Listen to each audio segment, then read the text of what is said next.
Every night is a doorway to a new story you only need to listen. Good evening, friends.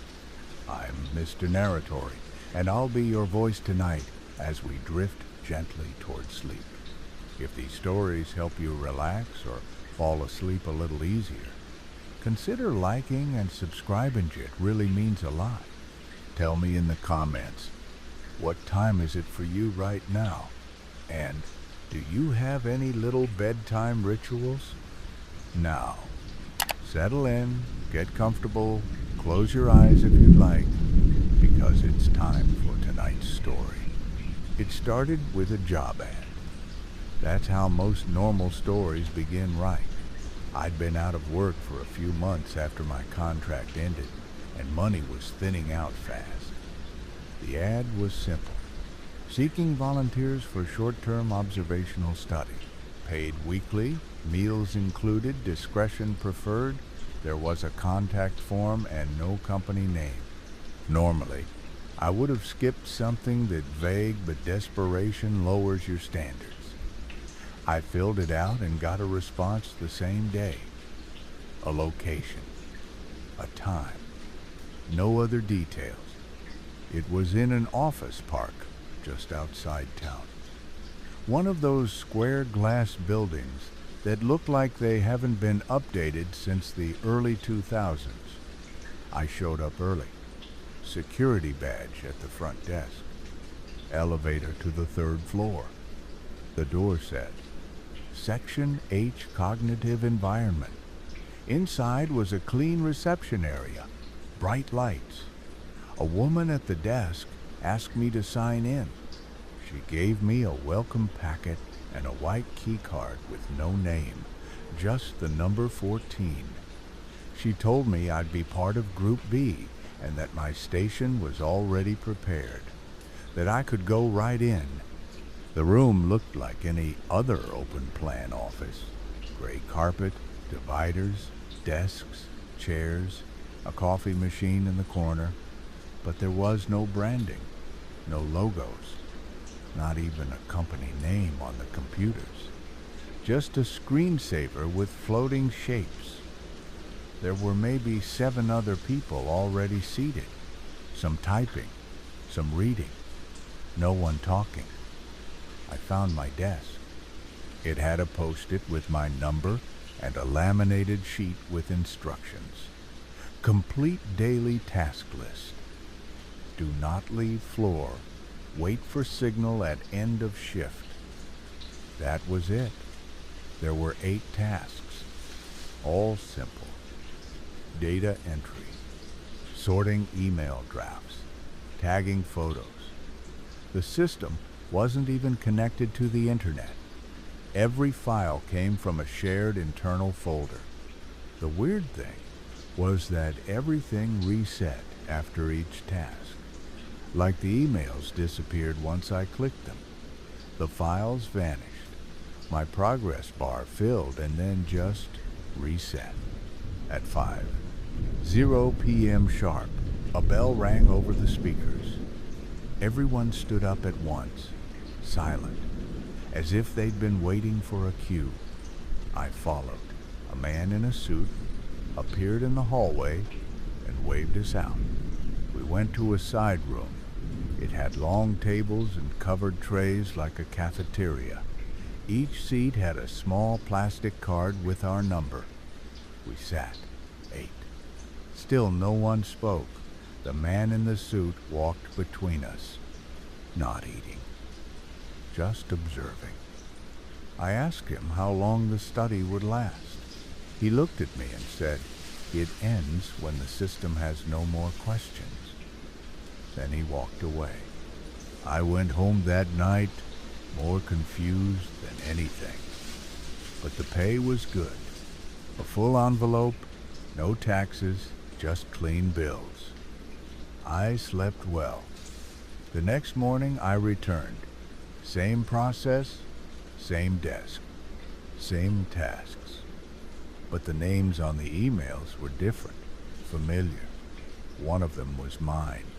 An email I'd written years ago about something I'd forgotten. I tried to go back and reread it.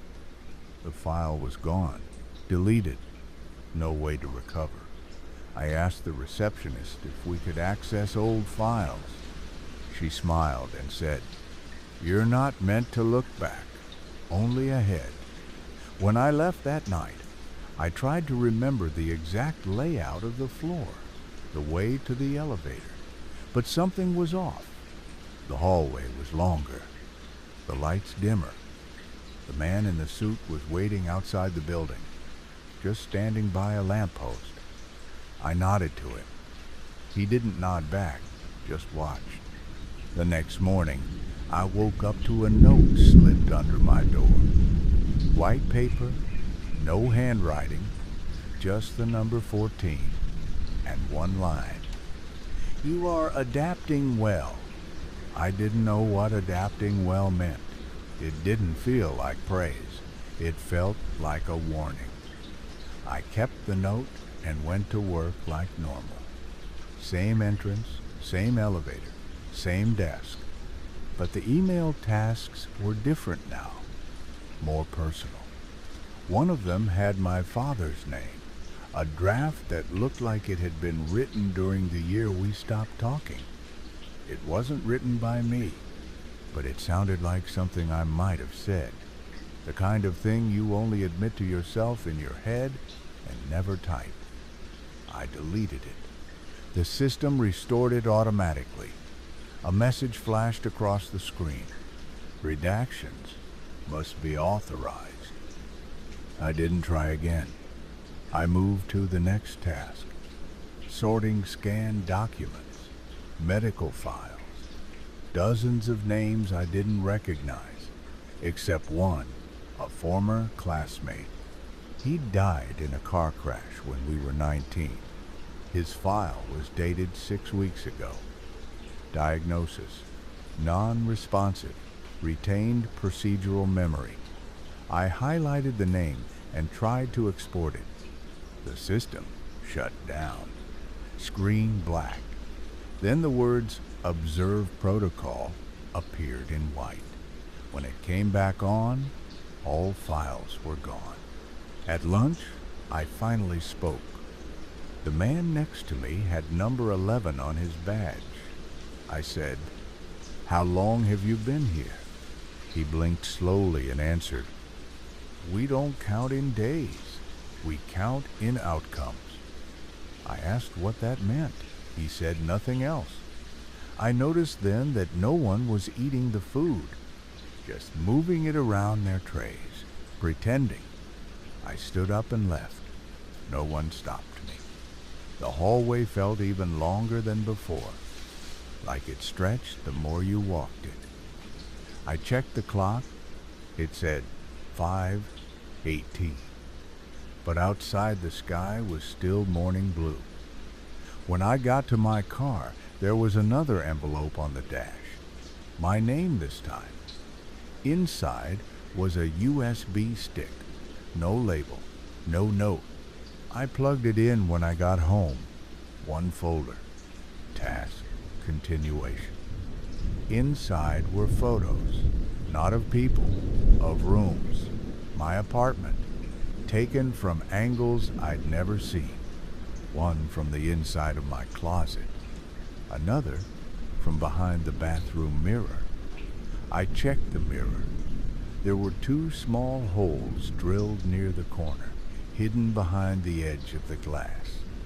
The next day, I told the woman at the desk I wanted to speak to whoever was in charge. She said, "You already are." I asked what that meant. She said nothing, just handed me a paper with one line. "Task 8 is now active."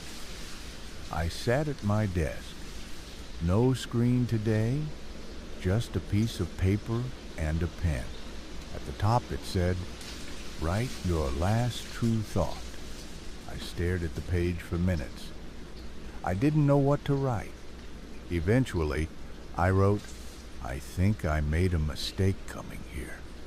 The moment I finished, the paper turned warm, faintly, like something under it activated. I turned it over. New text had appeared. Correction accepted. Proceed. That night I tried calling my brother. No answer. His number had changed. His name wasn't in my contacts. I called my mother. Line disconnected. I checked my wallet. My ID looked the same, but the address was slightly off. One number changed. I went outside to check the street sign. It was different. The name wasn't even a word, just 6 letters that meant nothing. I walked back to my door. My key didn't fit. I stood there for 10 minutes before the lock clicked on its own. The light in the hallway was red. On the floor was another note. Relocation verified. You are inside the parameters. I didn't sleep that night. Not because I was afraid something would happen, but because I started realizing it already had. The apartment I returned to wasn't mine. Not completely. It looked the same on the surface. Same furniture. Same chipped tile in the kitchen. Same broken lamp I never fixed. But the books were wrong. I picked one up and it was hollow. Just the cover and blank pages. My fridge hummed at the wrong frequency. I checked the mail, and every envelope had a name I didn't recognize, except one. It was addressed to me, but written in my handwriting. Inside was a photo. I was 12, sitting at my childhood desk. But the walls were wrong. The paint color was off. The posters not ones I ever owned. Still, my face looked like I recognized the room. The back of the photo read, "Version 3 complete." I burned it in the sink. The next morning, the ash was gone. I returned to the office building like nothing was wrong, like I hadn't noticed the cracks forming. At the front desk, the woman said, "You've been promoted. Welcome to Phase 2. She gave me a new badge. Silver this time.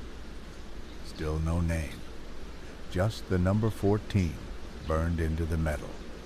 I asked what Phase 2 meant. She smiled and said, "We no longer give you tasks. We give you access." My usual desk was gone. In its place was a hallway I'd never seen, narrow, no windows. I followed it to a small door labeled Archive. Inside was a room with rows of filing cabinets, a single table with a lamp, a recorder, and a man waiting. He looked familiar, but not like someone I knew, more like someone I used to be. He didn't speak, just slid a folder toward me. The tab said, "Subject, Monsieur 14, Internal Variance File." I opened it. The first page was a transcription. My thoughts, written exactly as I'd had them the night before. About the fridge, the photo, even the smell of burnt paper. The next page was a prompt. Describe your first memory of pain. I looked up. The man nodded once. I wrote, slowly, something about falling off a bike, gravel in my knees, crying alone before anyone noticed.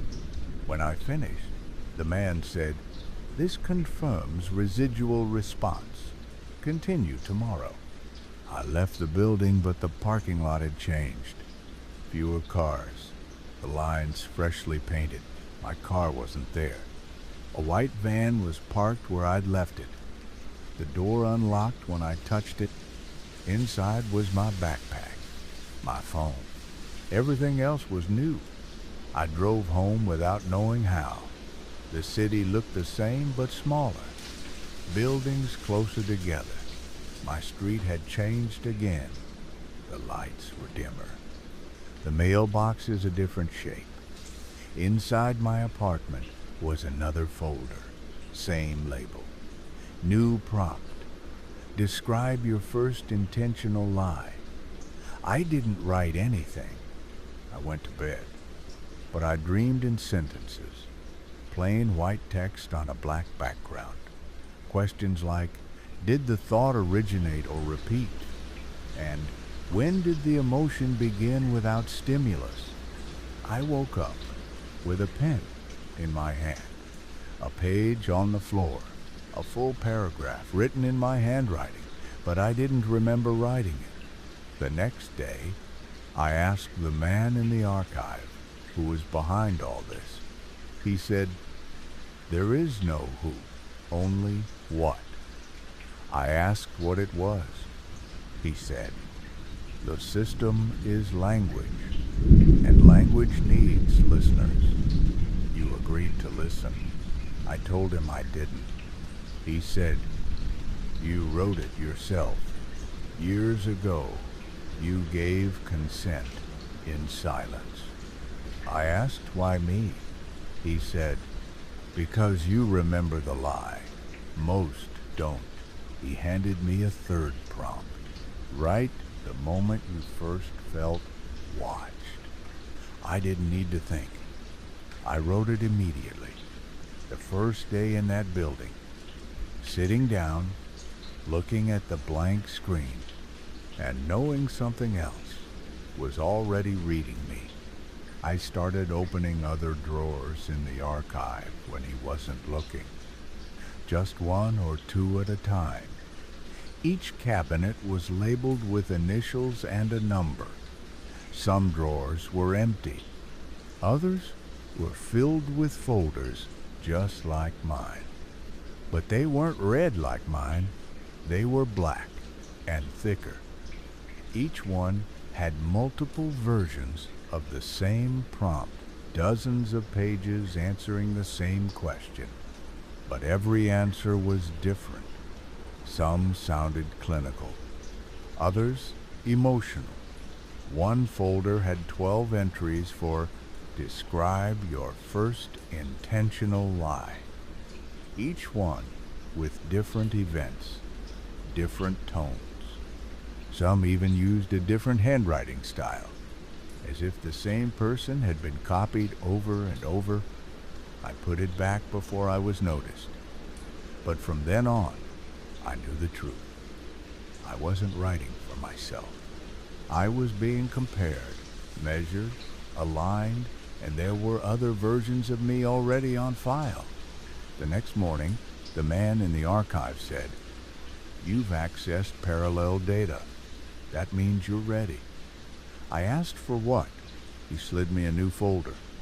Thinner, white cover. The label read, Intake Replacement Cycle. Inside was a list of phrases, things I hadn't said out loud but had thought during my first 3 days in the program, each one marked with a timestamp, some bolded, some crossed out.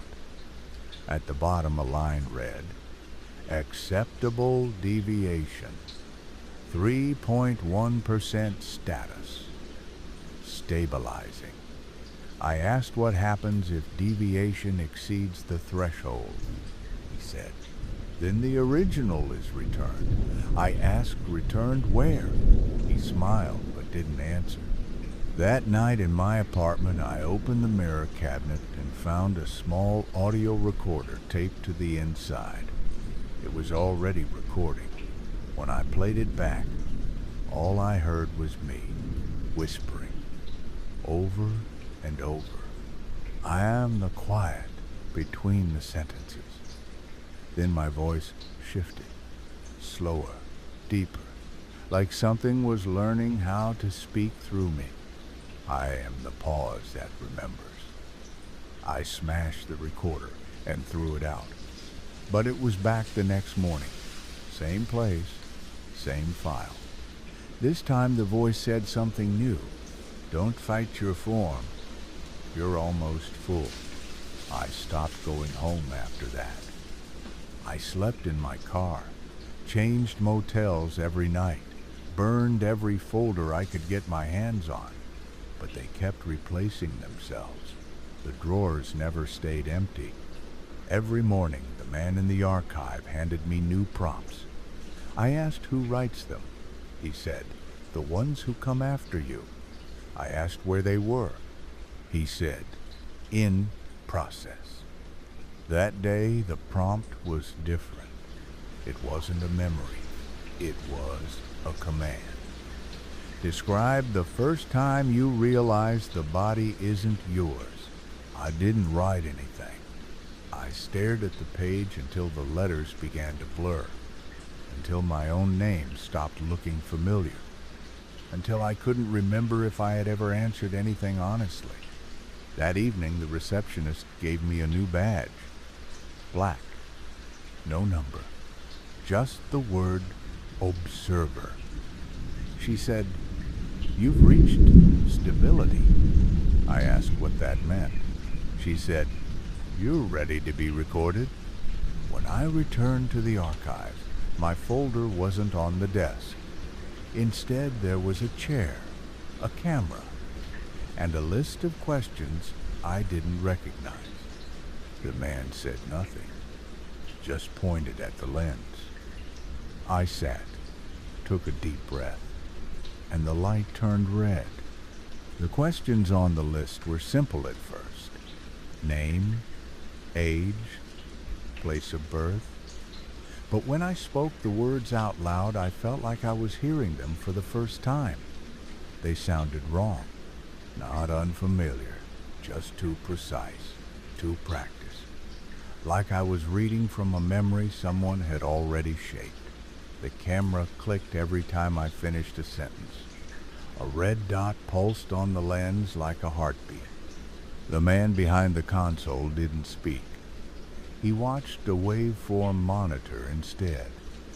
Every syllable triggered a pattern, a shape. I asked what it was measuring. He said nothing, just wrote something on a clipboard. The questions changed. What do you regret most?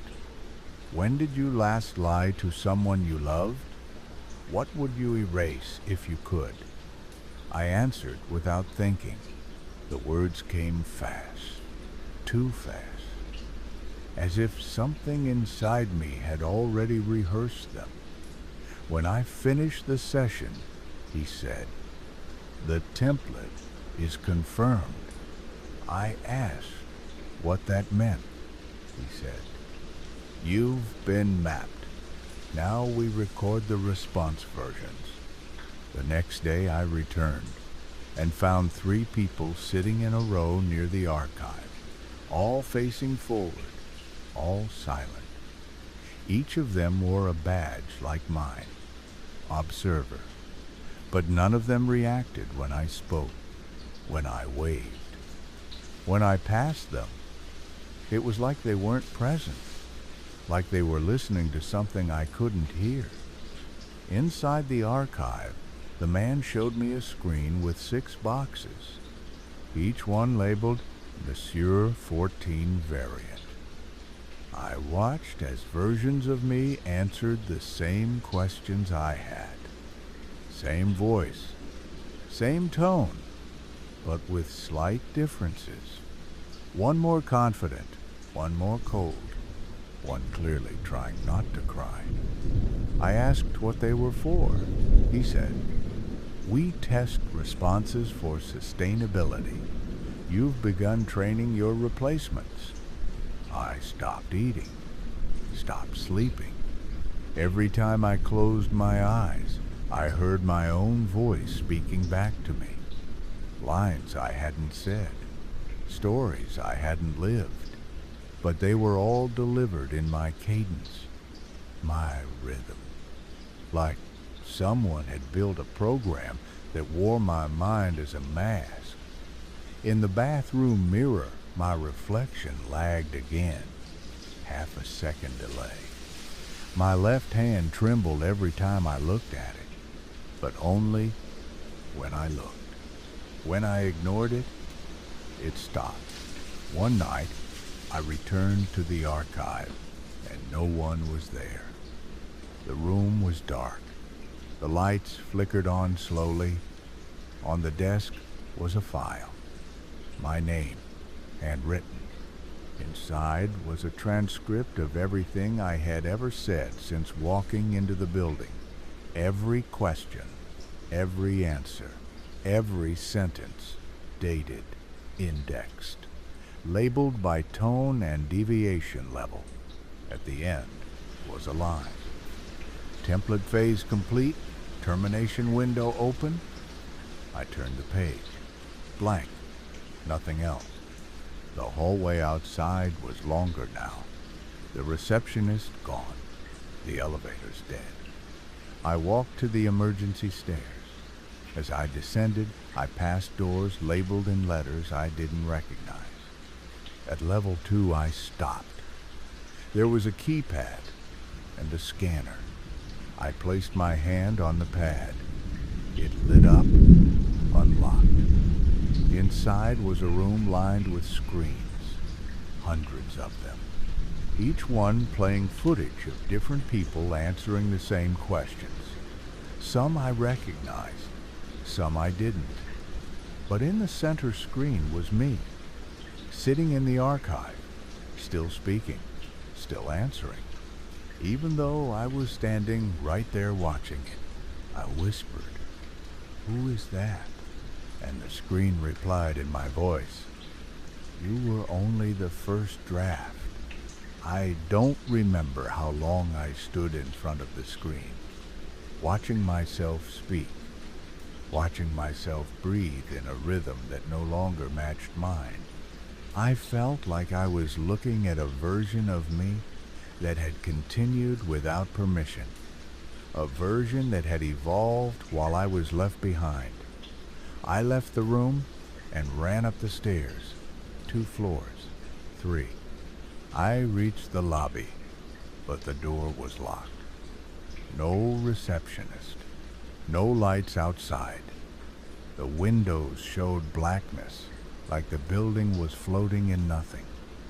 I pulled at the handle, slammed it. No give. A red light blinked near the scanner. I swiped my badge. The screen flashed. Access denied. Observer locked. I tried the stairwell again, but every door I opened led to another hallway. Some were familiar. Others I'd never seen. All of them too quiet. All of them too clean. I passed a janitor's cart that had no wheels. Just metal legs. No trash. No supplies. Just a speaker mounted on the side quietly, playing a loop of my own voice saying, "Please remain in your designated role." I kept walking until I found a supply room. I locked myself in and waited.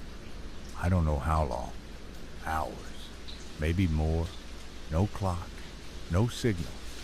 I slept on the floor and woke to a whisper at the door. My voice again. "It's okay. You can come out now." I didn't move. I didn't speak. The whisper repeated, then changed.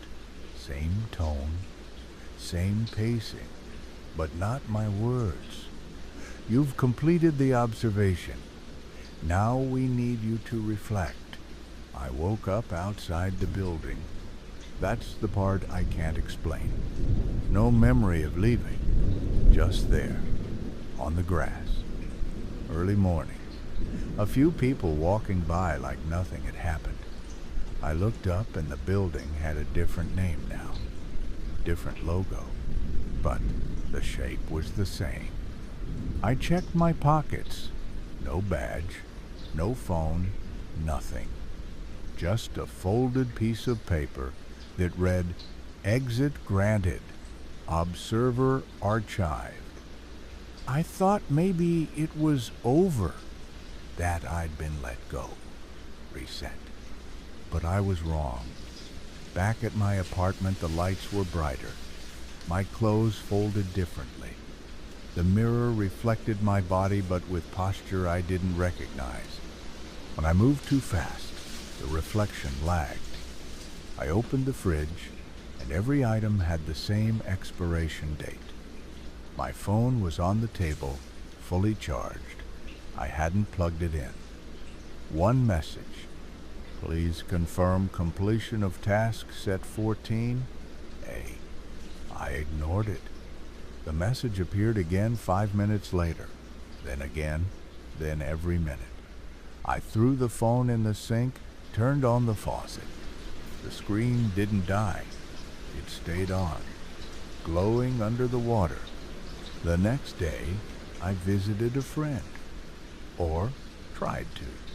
His number was still in my contacts, but when I called, a recorded voice said, "This contact is no longer available. Please refer to template registry." I visited his old building. The unit number was now a janitor's closet. I asked the landlord. He said no one by that name ever lived there. That night, I found a folder slid under my door. No name, just the word reflect. Inside was a list of tasks I hadn't done yet. Questions I hadn't answered. But each one already had a response written in my handwriting. I screamed, and somewhere behind the walls, I heard it echo back, slightly delayed, slightly wrong, and not quite human anymore. I stopped opening the folders. I stopped reading the messages, but it didn't matter. The system no longer waited for me to engage. It had begun predicting. One night I found my own journal filled out in advance, thoughts I hadn't had yet. Pages dated 2 days into the future, describing my reactions, my questions, even my fear in exact phrasing I would later use. I tried to prove it wrong. I wrote something unexpected, nonsense, lies. But the next entry already had the correction waiting. Deviation noted, emotional spike predicted. Subject will attempt false input to test control. I tore the pages out and burned them. The next morning they were back in perfect order. My handwriting, my thoughts, but they weren't mine anymore. They were approximations, better versions, sharper, cleaner, like I was being rewritten in real time. I stopped going to the office, tried to break the pattern, changed my name, stayed in motels, paid in cash. But every time I turned on the light, there was a slip of paper waiting. A question, a statement, a transcript. You are not out of range. Your silence has been recorded. Pattern will resume shortly. At one motel, I found a file on the nightstand labeled 14 Retroctive. It contained photos of every room I'd stayed in the past 3 weeks. Shots from inside, from above, from impossible angles, and each one had a timestamp marked seconds before I entered. The system wasn't following me. It was arriving first. I smashed the camera in the room, checked every outlet, cut power, left, changed motels again. Didn't tell anyone where I went, but the moment I opened the door, there was a new folder on the bed. Good. Now that we have your attention. The paper inside had one sentence. You've been responding to our questions for years. I tried to remember when it began. The job ad, the office, the man with the clipboard. But now those memories were mixed with others, ones I couldn't trust. Conversations I didn't remember having, but could quote exactly.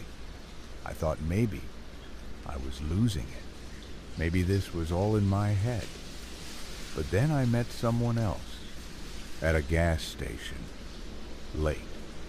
I saw him reading one of the same manila folders, same black badge, same 1,000-yard stare. I approached him, said, 14? He looked up and whispered, they don't stop. even when you sleep.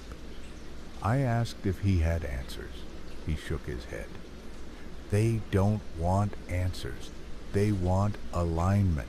He handed me a flash drive, said nothing else, drove away. I opened it on a public library terminal, one folder, labeled Recursion 14 Set. Inside, audio files, transcripts, videos of me in rooms I've never been in, speaking to people I don't recognize. One file stood out. My voice. Don't worry. He hasn't figured out he's version 6 yet. Laughter. Then the second voice. Flat. Cold. And if he does? My voice again. Then we archive him and continue. I closed the laptop. The librarian looked at me and said, "You've been reading too loud." I hadn't said a word. I drove all night trying to remember who I was before this started. Not just the job, not just the building, before all of it. A time where I didn't question my thoughts, where I believed the memories were mine. But nothing felt solid anymore. I stopped trusting photographs, emails, even my voice. Every time I tried to speak, it felt like the words were echoing back before I finished saying them, like I was being translated in real time. I thought maybe if I could find the original version of myself, the one they copied, maybe I could understand why. Maybe I could reverse it, bring some of it back. I started with old addresses, childhood homes, school records, old friends, but nothing matched. My name triggered security flags. One hospital told me I'd been admitted for neurological testing in 2017. I was never there. Another school said I graduated in 2008. I would have been 14. Every system had a version of me filed and active, but none of them matched each other. I called the number on my old medical card. A woman answered and said, "You've reached identity confirmation. Please remain still." I hung up, drove to the last place I remembered feeling normal, a lake near the edge of the county line. I used to fish there as a kid, sit for hours doing nothing. It was still there. Same water, same pier. But there was a camera on the bench now, a single sheet of paper taped to the backrest. The system appreciates your return. I went home and found a package at my door. No return label. Inside was a file, my file, but the front was stamped with a red sticker, replaced. Inside were pages of behavioral metrics, emotional variance, timeline fractures, linguistic drift. The last page was a form labeled Archive Transfer Complete. At the bottom, a name, mine, signature matched, date matched. But I never signed it. Or maybe I did and don't remember. Or maybe that's the point. The next morning I woke to a voice at the foot of my bed. It was me. Not exactly. Slightly younger, more confident, wearing my face with better posture. He said, "You've gone off script." I sat up but couldn't move. My limbs felt slow, like underwater. He stepped closer and placed a recorder on the nightstand. Pressed play. My voice again. A loop. Terminate the thread. Remove the witness. Resume the cycle. Then he smiled. "I'll take it from here." I passed out. When I woke up, he was gone. My place was untouched. But the file was gone. The recorder gone. The air different. The mirror didn't reflect right. The words I spoke came a split second before my lips moved. I checked my phone. No contacts, no photos, but one new folder in the Notes app, Active Roll Log. Inside were lines of text updating in real time. As I moved, as I thought, as I sat still, subject blinking rapidly, subject attempting to suppress memory overwrite, subject approaching limit. I turned the phone off. It didn't matter. The next room had a printed version on the desk, ticking like a typewriter, describing me standing, me breathing, me realizing that the only original left was the one already inside the system, and he had just closed the file on me. I knew I had only one option left. If the system had archived me and replaced me, and if every version of me was now just another entry in their rotating file structure, then the only way to stop it was to go to the source, not the building, not the archive, the system itself. I returned to the office tower in the middle of the night. Everything was dark, except the elevator. It was waiting for me, open, silent. The floor panel had no buttons now, just one light. I stepped in. The doors closed and the elevator began to descend past the ground floor, sub-level after sub-level lower than should exist. When it stopped, the doors opened to a black hallway, one glowing monitor at the end, a single chair. I sat, the screen flickered and showed the words, "Initiate reset," followed by a blinking cursor. I typed, "Yes." The screen responded, "Warning, reset will erase all current threads. Continuity will be lost. You will not return as you." I hesitated, typed again, "Yes." The screen asked for confirmation code. I didn't know what that meant, but in the corner of the room was a small drawer. Inside, a piece of paper, the code, 14, entry, origin. I entered it. The lights dimmed. The screen changed. "Reset confirmed. Please state the last line you spoke in your original form." I thought hard. It had to be from the beginning, before I was copied, before the questions, before the badge. Then I remembered. When I first walked into the building, I had said, "I'm here for the volunteer project." I typed it. The screen paused. Then, pattern accepted. Reset in progress. Everything flickered. Then silence. No room. No screen. Just darkness. Like being erased in slow motion. Then light again. But different. Not the office. Not my apartment. I was in a hospital bed, hooked to machines. Monitors beeping. A man in a lab coat stood over me. I asked where I was. He said, "You've been in the cognitive loop study for 12 hours. Do you remember your last question?" I blinked. My head hurt. My hands were shaking. I asked what year it was. He answered, "Wrong, off by 2. I looked at my ID on the tray beside me. Different photo. Same name, but no memory of taking it. I asked what I said when I first arrived.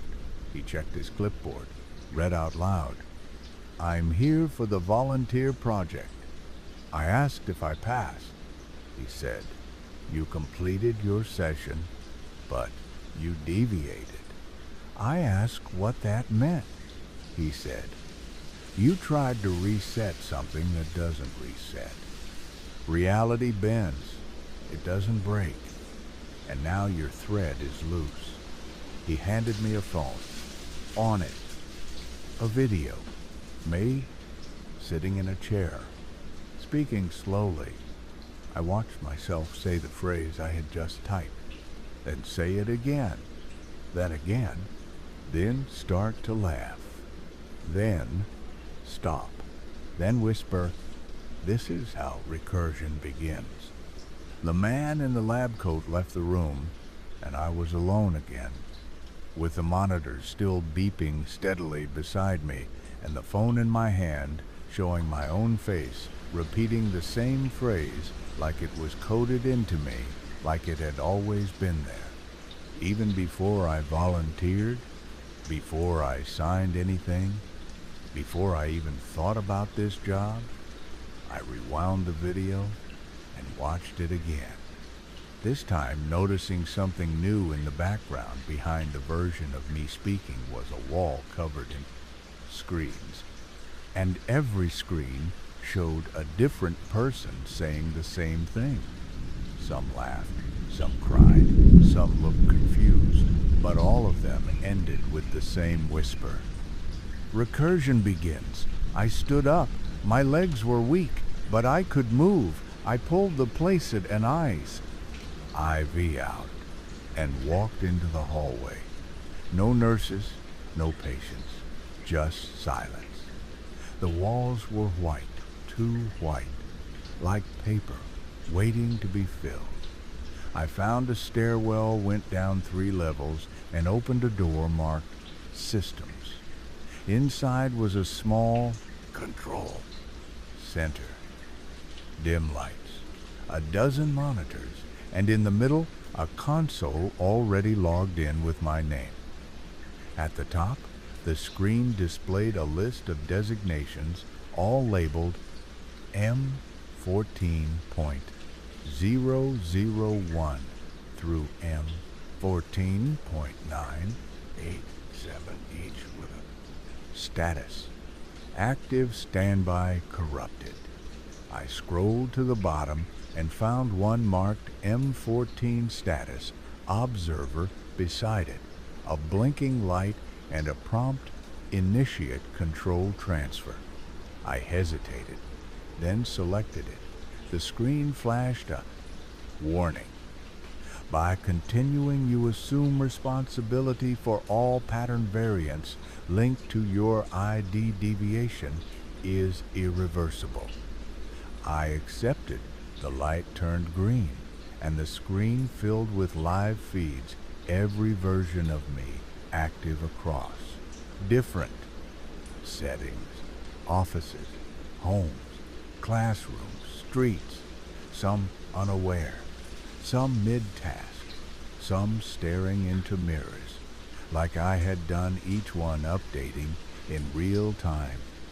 Next to each was a button marked ALI, and I pressed one. The video feed adjusted the person, blinked twice, then stood up, walked to the window and whispered, "I remember now." I pressed another align. The person turned off the TV, looked into the camera, and smiled. I began to understand this wasn't a punishment. This was the role I'd been evolving toward. Not a subject, not a replacement. An operator. Every file I had written, every answer I gave had been training data.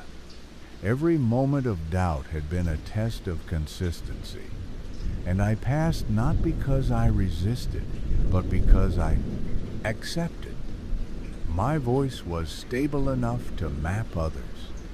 I was now the template.